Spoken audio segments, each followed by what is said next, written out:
Assalamualaikum warahmatullahi wabarakatuh. Alhamdulillahi rabbil alamin. Wabihi nasta'inu ala umuri dunya waddin. Wassalatu wassalamu ala sayyidil mursalin Sayyidina Muhammadin wa ala alihi wa sahbihi ajma'in. Asyhadu an la ilaha illallah wahdahu la syarika lah. Wa asyhadu anna Muhammadan abduhu wa rasuluh la nabiyya ba'da. Amma ba'du. Rekan-rekan mahasiswa dan para pemirsa pada umumnya yang saya cintai, Alhamdulillah pada pagi ini kita masih bisa melanjutkan kuliah filsafat manusia bagian ke-9, dan kali ini akan mengambil tema manusia dan pengetahuannya. Nah, sebagaimana telah disinggung pada kuliah-kuliah yang lalu bahwa manusia dijadikan oleh Allah sebagai khalifah karena dua alasan, paling tidak ya, karena dua alasan. Satu, karena pengetahuannya, dan dua, karena kebebasan memilihnya ya. Nah, dan ini harus diingat adalah masih dalam rangkaian hubungan manusia dengan Tuhan ya. Jadi bukan lagi hubungan manusia dengan alam ya. Jadi dalam hubungannya dengan Tuhan, manusia itu diangkat sebagai khalifahnya. Dan salah satu alasan mengapa manusia diangkat sebagai khalifahnya adalah karena keistimewaan dalam hal pengetahuan ya. Oke, sebagaimana biasa saya akan bacakan beberapa bagian dari buku saya. Kemudian kalau perlu nanti saya akan beri komentar ya. Kalau tidak perlu, kita hanya baca saja. Oke. Tetap masih buku Lentera Kehidupan ya, terbitan Mizan tahun 2017 ya, pada halaman 187 ya, manusia dan pengetahuannya. Ada yang berteori bahwa alasan diangkatnya manusia sebagai khalifah Allah di muka bumi, seperti yang telah saya singgung tadi, adalah karena satu, ilmu pengetahuannya, dan dua, karena kebebasan memilihnya. Nah, nanti tema yang kedua ini akan kita bahas pada minggu depan. Pada pasal ini akan dibahas alasan pertama pengangkatan manusia sebagai khalifah, yaitu ilmu pengetahuannya. Ilmu tentu saja sangat penting, karena dengan ilmunya itulah manusia bisa mengenal dirinya, lingkungannya, bahkan penciptanya. Jadi pengetahuan itulah yang menyebabkan kita bisa mengenal diri, lingkungan, dan pencipta Tuhan. Kita tidak tahu bagaimana alam raya ini kalau tidak ada manusia.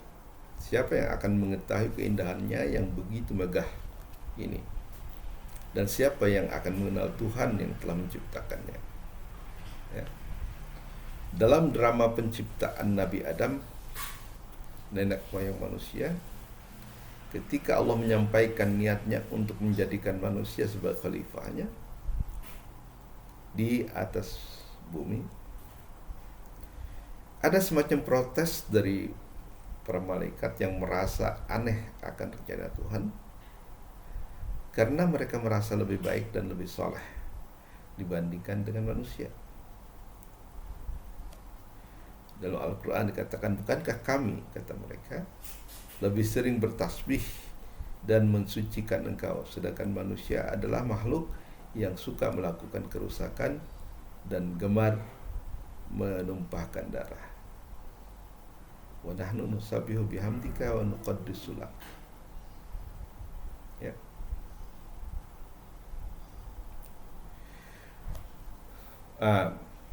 Namun kemudian Allah mengajari Adam dengan nama-nama sebagai cikal bakal ilmu pengetahuan.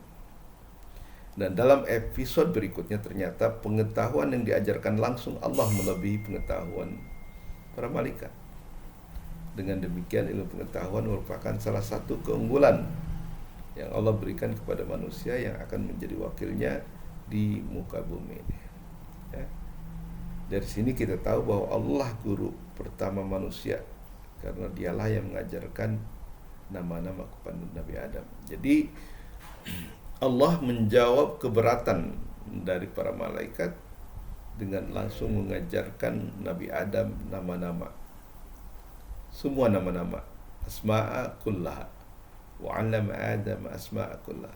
Ya, jadi Allah mengajarkan secara langsung Nabi Adam, nenek moyang kita, seluruh nama yang kemudian kita artikan sebagai prototip bagi semua ilmu pengetahuan yang bisa diketahui oleh manusia.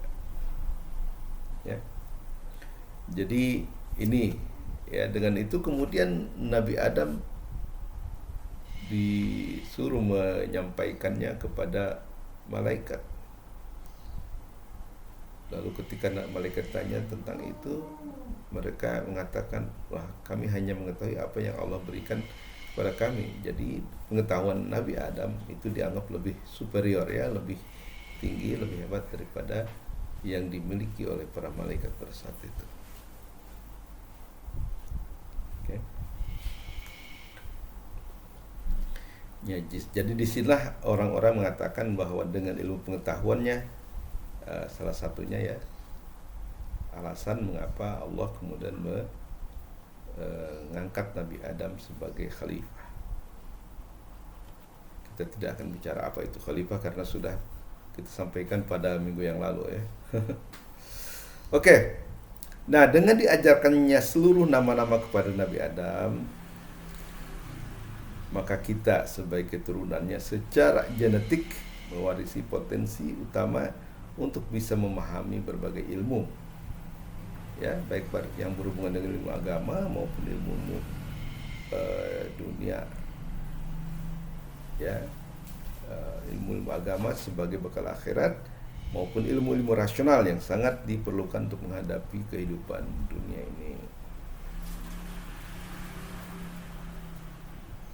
Nah, setelah Nabi Adam turun ke bumi dari surga, berkembang biaklah Bani Adam memenuhi permukaan bumi ini.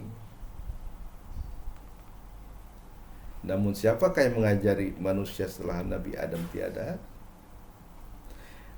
Sebelum kita sampai ke sana, jadi karena ini adalah pembicaraan tentang hubungan manusia dengan Allah, manusia dengan Tuhan, maka dalam soal ilmu pengetahuan, siapakah Allah itu? Nah, ternyata dikatakan bahwa sebenarnya Allah itulah sebenar-benarnya guru bagi manusia. Ya. Iqra wa rabbukal akramul ladzi 'allama bil qalam 'allamal insana ma lam ya'lam. Jadi Allah lah yang mengajarkan manusia apa yang tidak diketahui oleh manusia. Jadi jelas Al-Quran mengatakan bahwa Allah lah yang merupakan guru kepada manusia, ya.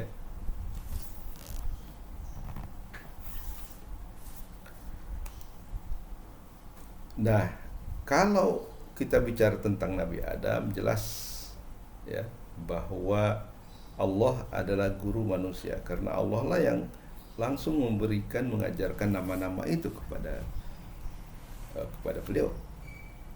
Tapi kalau dikatakan bahwa Allah itu adalah gurunya manusia, bagaimana ini menjelaskannya sedangkan kita nggak pernah bertemu dengan Allah Subhanahu wa Ta'ala, ya. Nah, jadi pertanyaannya, siapakah yang mengajari manusia setelah Adam tiada? Lagi-lagi Al-Quran menyatakan bahwa Tuhanlah yang mengajari manusia ilmu pengetahuan. Ya, seperti tadi saya sebutkan, Al-Quran mengatakan, bacalah, dan Tuhanmu yang mulia yang mengajari manusia dengan pena, mengajarkan manusia apa yang tidak mereka ketahui. Ya. Nah, jadi ini menjadi dalil bahwa sebenarnya ketika dikaitkan manusia dengan Tuhan, Tuhan bukan hanya pencipta kita, Tuhan juga adalah guru kita. Nah, kalau tadi dikatakan dengan ada keguruan Allah itu jelas karena Allah lah yang langsung mengajarkan Nabi Adam nama-nama, yaitu cikal bakal ilmu pengetahuan, prototip dari ilmu pengetahuan. Nah, tapi kalau persoalannya adalah manusia yang lainnya. Bagaimana menjelaskan bahwa Allah itu adalah guru? Nah, inilah apa yang saya sebenarnya ingin jelaskan di dalam buku ini, ya, dalam kuliah ini. Kalau memang Tuhan itu guru yang mengajari manusia segala apa yang tidak diketahui oleh manusia, bagaimanakah kita memahami hal ini? Sedangkan kita tidak pernah melihatnya, tidak pernah melihat Allah. Bagaimana kita bisa menganggap bahwa Allah adalah guru kita? Kita selalu mengatakan guru saya ya yang mengajari saya secara fisik ya di dunia ini. Dan jarang sekali kita memahami bahwa Allah adalah guru kita. Nah, tetapi setelah saya baca-baca beberapa ayat Quran yang berkaitan dengan ilmu pengetahuan dan bagaimana peran Allah di dalam mengajarkan ilmu pengetahuan kepada manusia, ya. Dan ini pernah saya tulis dalam sebuah pengantar kepada Al-Quran Al-Alim, ya, dari Mizan, yang berjudul Epistemologi Qurani, ya. Nah, di sana dijelaskan bahwa memang cara Tuhan mengajari manusia tidak sama dengan cara manusia mengajari sesamanya. Nah, kita mengenal beberapa tahap, ya. Dia mengajar manusia dengan cara yang unik, yang melibatkan beberapa tahap pengajaran yang diberikan kepada manusia. Jadi ada tahap-tahap pengajaran yang Allah berikan kepada manusia. Setidaknya di sini saya akan singgung 3 tahap, ya. Tahap pertama dengan cara menciptakan alat-alat pengetahuan, yaitu pendengaran, sam'a, penglihatan, absor, dan hati, al-afidah. Di dalam Al-Quran dinyatakan, dan Allah telah mengeluarkan kalian dari rahim ibumu dalam keadaan tidak tahu satu apapun, maka diciptakanlah bagimu pendengaran, penglihatan, dan hati. Tapi sedikit saja kalian bersyukur, ya. Walladzi yukhrijukum min butuni ummahatikum la ta'lamuna syai'an wa ja'ala lakum sam'a wal absar wal afidah qalilan ma tashkurun. Itu Quran surat 16 ayat 78. Jadi wallazi yukhrijukum, dialah yang mengeluarkan kamu min butuni ummahatikum, dari rahim ibumu, la ta'lamuna syai'a, sama sekali tidak mempunyai pengetahuan, ya. Kemudian Allah menjadikan pendengaran, penglihatan, dan hati, ya. Dengan demikian, tahulah kita bahwa tahap pertama pengajaran Tuhan kepada manusia adalah dengan menciptakan alat-alat pengetahuan yang tanpanya takkan ada bagi manusia untuk mengetahui sesuatu apapun. Tak ada jalan bagi manusia untuk mengetahui apapun. Jadi, cara Allah mengajarkan manusia adalah dengan menciptakan alat-alat pengetahuan, yaitu berupa indera, ya, pendengaran, penglihatan, juga kemudian akal dan hati. Tanpa alat itu, maka tidak ada jalan bagi manusia untuk bisa mengetahui suatu apapun, karena begitu lahir memang tidak ada pengetahuan yang kita miliki, ya. Dengan penciptaan pendengaran, penglihatan, dan pencerapan hati, ya, intuitive perception, sesungguhnya manusia telah diberi potensi yang besar untuk meraih ilmu pengetahuan. Nah, karena dengan daya-daya tersebut, manusia telah dilengkapi Tuhan dengan instrumen yang penting yang siap dipergunakan untuk memperoleh ilmu pengetahuan tersebut. Jadi, cara Allah mengajar manusia, ya, adalah dengan cara menciptakan instrumen-instrumen ilmu pengetahuan, alat-alat, ya, ilmu pengetahuan yang tanpanya manusia tidak akan bisa mengetahui apapun. Jadi itu cara Allah mengajarkan, ya, manusia ilmu pengetahuan. Tapi itu baru tahap pertama. Tahap kedua, pengajaran Tuhan pada manusia adalah dengan menunjukkan kepada manusia bagaimana melakukan pengamatan ilmiah atau observasi yang benar, ya. Jadi Tidak begitu saja, begitu diciptakan ya sama wal absar wal afidah, kemudian Allah meninggalkan. Tidak, Allah merangsang manusia untuk terus melakukan pengamatan-pengamatan ilmiah. Ya, betul bahwa manusia telah dilengkapi dengan alat-alat pengetahuan. Pendengaran dengan telinga sebagai alat audionya, penglihatan melalui mata sebagai alat videonya, dan hati sebagai alat intelektual dan intuitif. Namun ada satu yang agak mengherankan ya, berulang-ulang Allah menyatakan bahwa banyak di antara manusia yang memiliki mata tapi tidak melihat, punya telinga tapi tidak mendengar. Lahum a'yunun la yubsiruna biha. Ya. Mereka punya mata tapi tidak melihat. Nah, ini tentunya akan menimbulkan pertanyaan, bagaimana orang punya mata kok dinyatakan tidak melihat? Bukankah setiap kita memiliki mata yang sehat, ya, kita bisa melihat. Mau melihat apa saja kita bisa, selama kita sehat ya matanya. Jadi apa yang dimaksudnya? Ya, apa yang dimaksud dengan manusia punya mata tapi tidak melihat? Lahum a'yunun la yubsiruna biha. Lahum azanun, apa tuh? Ya. Jadi mereka punya mata tapi tidak melihat. Lahum a'yunun la yubsiruna biha. Lahum azanun la yasma'una biha. Ya. Jadi mereka dikatakan punya mata tapi tidak melihat. Ya, tentu saja bahwa setiap punya mata kita bisa melihat.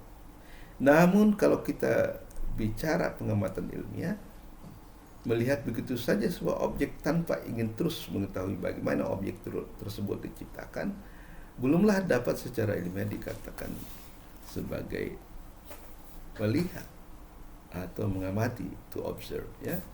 Jadi kalau kita misalnya melihat gunung begitu saja, ya, ke puncak melihat gunung, terkagumlah dengan keindahannya, tapi berhenti di situ, maka menurut timbangan ilmiah dalam Al-Quran dikatakan itu seperti tidak melihat, ya. Dan untuk itu Allah memberikan petunjuk bagaimana melakukan observasi yang benar, ya. Maka di dalam surat 88 ayat 17 dikatakan, afala yanzuruna ilal ibili kaifa khuliqat. Ya. Tidakkah mereka perhatikan unta bagaimana ia diciptakan? Wa ilas sama kaifa rufi'at. Dan kepada langit bagaimana dia ditinggikan, dan gunung-gunung bagaimana ia dipancangkan, dan bumi bagaimana dia dihamparkan. Ini memberi petunjuk yang jelas bagi kita bahwa yang dimaksud melihat secara ilmiah itu adalah melihat kemudian terus dicari bagaimana objek itu diciptakan. Jadi kalau misalnya melihat unta atau hewan-hewan apapun, ya, tidak cukup hanya dengan melihat seperti itu saja, tetapi harus menjawab bagaimana ia diciptakan. Nah, bagaimana perkembangan hewan-hewan itu. Nah, itu yang dimaksud dengan melihat secara ilmiah, yaitu melakukan observasi. Kalau kita melihat langit, juga harus dicari cara bagaimana mengetahui langit-langit itu diciptakan. Bagaimana istilah di sini, bagaimana dia ditinggikan, kayak parofiat, diangkat, tinggikan. Bagaimana kejadian alam semesta sehingga punya benda-benda langit yang begitu tinggi. Kalau kita melihat gunung juga harus dilacak terus sampai kita tahu bagaimana formasi gunung tersebut. Dan demikian juga bumi bagaimana dihamparkan. Bumi yang luas itu terhampar untuk manusia. Nah, sebab kalau kita kemudian melakukan pengamatan, ya, observasi terhadap tadi benda-benda ini, unta misalnya, kita bisa menjadi ahli zoologi. Kalau kita mengamati hewan-hewan dan bagaimana bisa menjelaskan tentang kejadian mereka, maka boleh jadi kita bisa menjadi ahli biologi atau geologi. Dan langit bagaimana ditinggikan, kita boleh jadi bisa menjadi ahli astronomi, ya, astrophysics. Dan gunung-gunung bagaimana dia pancangkan, bisa jadi menjadi ahli geologi, ya. Dan bagaimana bumi dihamparkan, boleh jadi menjadi ahli di bidang geografi. Jadi ini adalah tahap kedua, ya, cara Allah mengajarkan kepada manusia, yaitu pertama dengan menciptakan alat-alat ilmu pengetahuan, kedua dengan menunjukkan bagaimana alat-alat tersebut harus digunakan. Ya. Dengan ayat ini maka Tuhan mengajarkan kita bahwa melihat secara ilmiah atau melakukan observasi itu adalah memperhatikan sebuah objek hingga tahu bagaimana objek tersebut dibangun dan diciptakan. Nah, ini, ya. Misalnya ketika kita melihat unta atau hewan apapun, maka kita diminta untuk terus meneliti hingga tahu bagaimana ia diciptakan. Demikian juga langit, bagaimana ia ditinggikan, gunung bagaimana ia dipancangkan, atau bumi bagaimana dihamparkan. Jadi tidak hanya melihat begitu saja, tetapi mencari tahu bagaimana dan mengapa makhluk-makhluk tersebut diciptakan dan dibentuk. Dan dengan ini kita selesai membicarakan tahap kedua dari cara Allah mengajarkan manusia kepada manusia yang bukan istimewa, ya, bukan nabi, bukan wali, kepada manusia biasa. Nah, kemudian setelah menunjukkan bagaimana melakukan observasi ilmiah, pada tahap ketiga, ya, kita bisa melihat pengajaran Tuhan kepada manusia dengan cara mendorong manusia untuk melakukan penalaran rasional. Ya, kalau tadi pengamatan indrawi, kalau sekarang adalah melakukan penalaran rasional. Penalaran atau reasoning adalah proses pengambilan kesimpulan tentang objek yang belum diketahui atau al-majhul dari sesuatu yang telah diketahui, al-ma'lum, yang dilakukan manusia melalui akal. Ya. Jadi ini prinsip logika sebenarnya. Jadi logika itu menyusun pengetahuan dari yang sudah diketahui untuk bisa kemudian meraih yang tidak diketahui. Akal ini dianugerahkan Tuhan kepada manusia agar melakukan perenungan, tadabbur atas fenomena alam.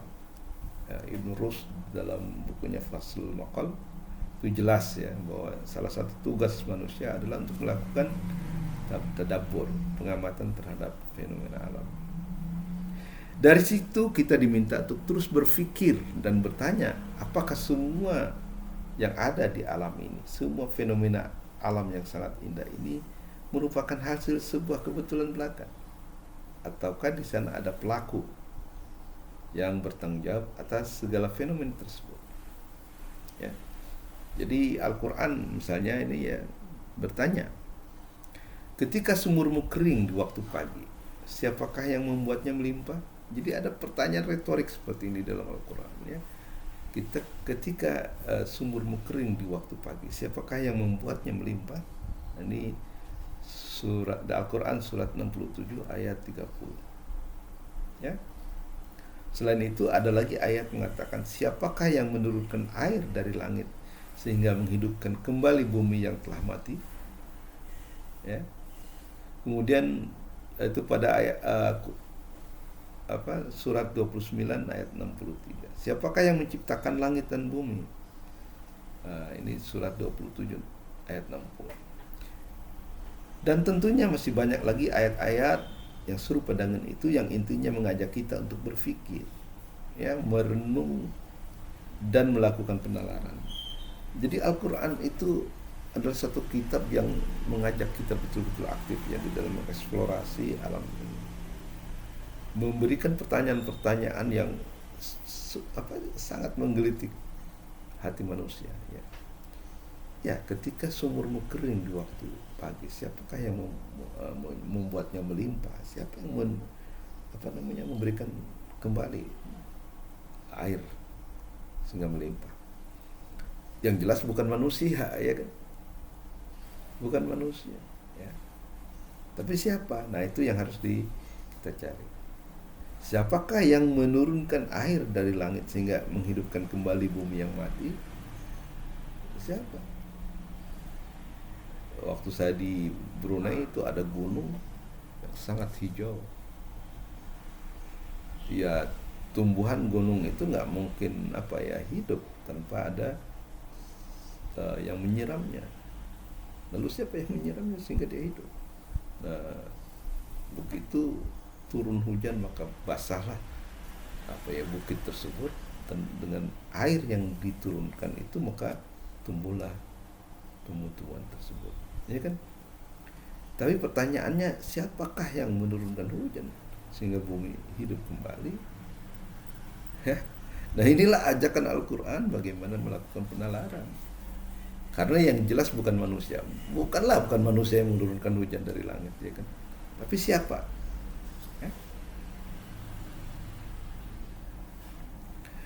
Dan secara lebih besar lagi, siapakah yang menciptakan langit dan bumi? Apakah langit dan bumi terjadi begitu saja? Nah, inilah bagaimana Al-Quran mengajarkan manusia untuk melakukan penalaran. Kalau tadi kan bagaimana manusia melakukan pengamatan ilmiah terhadap objek-objek fisik.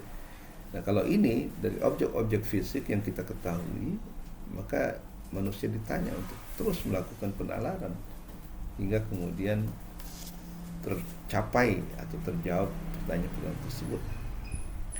Dan tentu saja bukan hanya terbatas pada ayat-ayat ini, masih banyak lagi ayat-ayat lain yang kemudian mengajak kita untuk berpikir, merenung dan melakukan penalaran. Karena bagi mereka yang memiliki akal, ulil albab, fenomena alam ini termasuk di dalamnya penciptaan langit dan bumi dan bergantinya siang dan malam adalah merupakan tanda-tanda kebesaran Allah, sebagaimana dinyatakan dalam Al-Quran, inna fi khalqis samawati wal ard wa ikhtilafil laili wan nahar la ayatul lil albab. Ya, sesungguhnya dalam penciptaan langit dan bumi dan bergantinya malam dan siang terdapat tanda-tanda kebesaran Allah bagi mereka yang memiliki akal. Jadi hanya orang-orang berakal yang bisa melakukan penalaran, ya, dan mengambil kesimpulan dari yang diketahui kepada yang tidak diketahui. Ya, jadi Al-Quran betul-betul merangsang manusia untuk melakukan penalaran, bukan hanya tentang pengamatan fenomena alam, tapi dibalik itu, ya, mentranscend itu kemudian untuk menemukan jawaban yang memuaskan tentang dari pertanyaan-pertanyaan tersebut. Nah, hebatnya lagi Al-Quran tidak berhenti pada pertanyaan, ya, tapi setelah semua proses penalaran dilakukan, kemudian Tuhan memberi konfirmasi atau jawaban terhadap pertanyaan-pertanyaan yang diajukan Al-Quran di atas. Jadi bukan hanya pertanyaannya diajukan, tapi juga ada ayat-ayat yang menjawab pertanyaan-pertanyaan tersebut.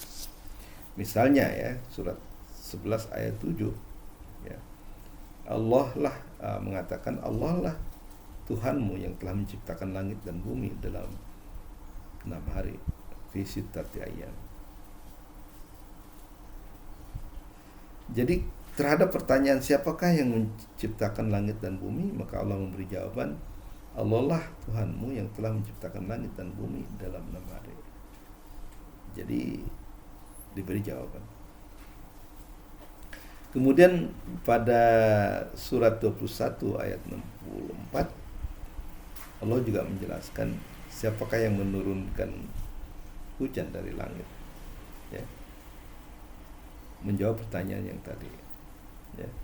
Maka dikatakan dialah Allah yang menurunkan air dari langit dan menghidupkan kembali bumi yang telah mati.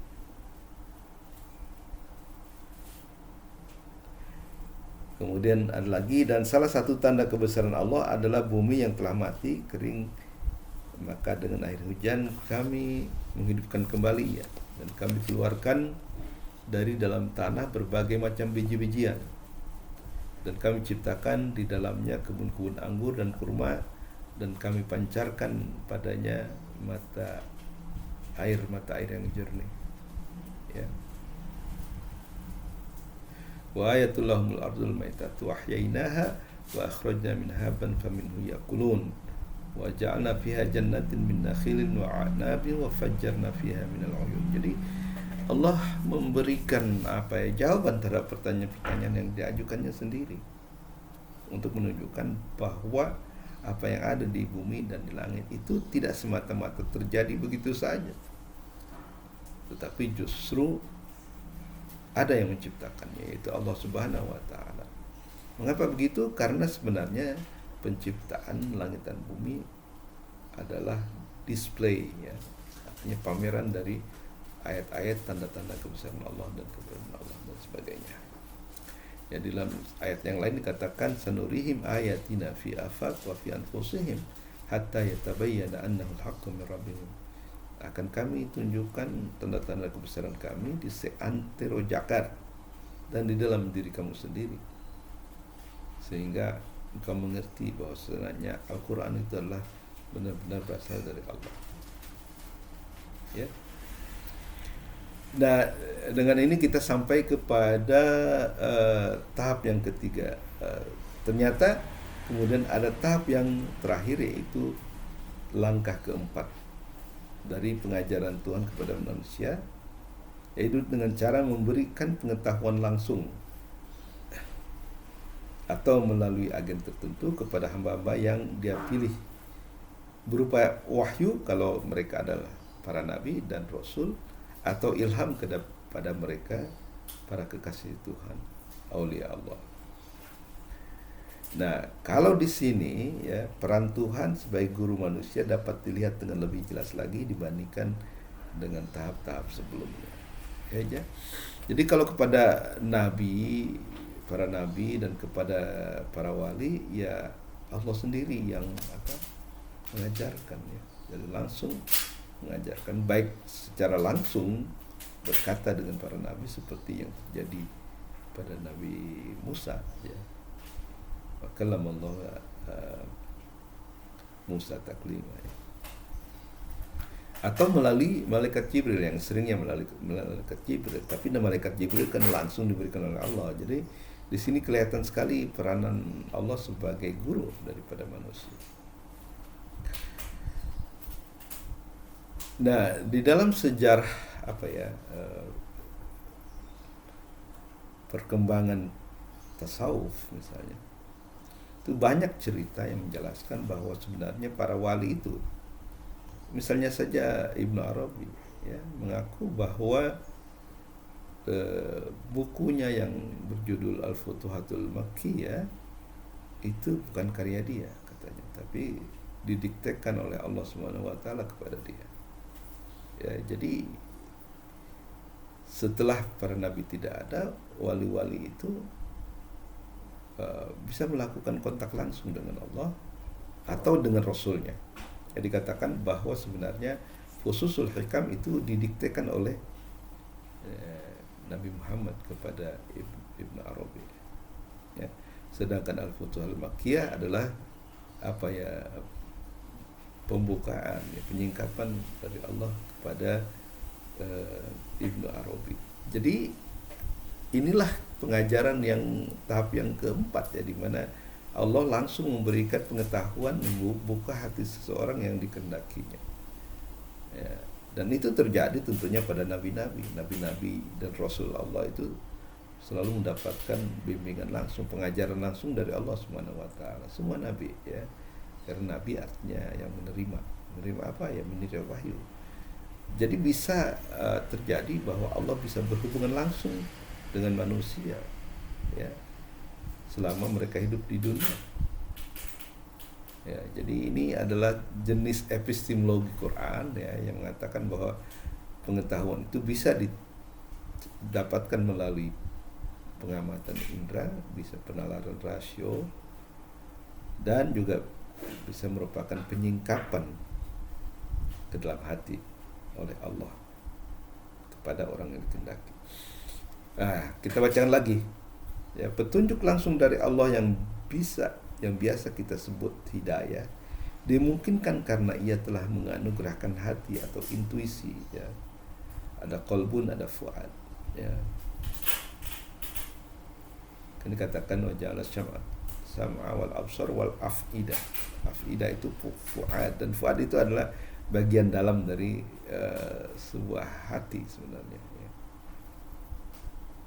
Sebagai salah satu instrumen ilmu untuk manusia di luar indera dan akal. Jadi selain akal dan indera, Allah memberikan hati atau intuisi. Tuhan memberikan hidayah kepada siapa saja yang Dia kehendaki. Hidayah ini tidak dapat kita peroleh tanpa perkenannya. Yang patut kita perbuat hanyalah melakukan persiapan istiadat dengan cara membersihkan diri atau jiwa kita dari kotoran yang muncul dari hawa nafsu.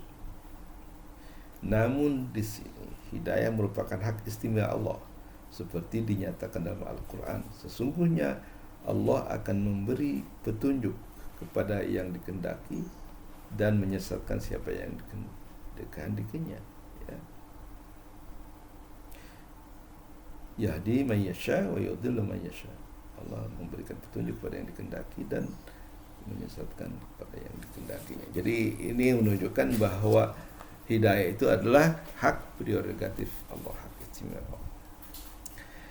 Inilah tahap-tahap pengajaran Tuhan yang dengan jelas menunjukkan bahwa Tuhan adalah guru manusia yang sejati, yang sekaligus menunjukkan bagaimana dekatnya hubungan manusia dengan dan tergantungnya ia pada campur tangan Tuhan.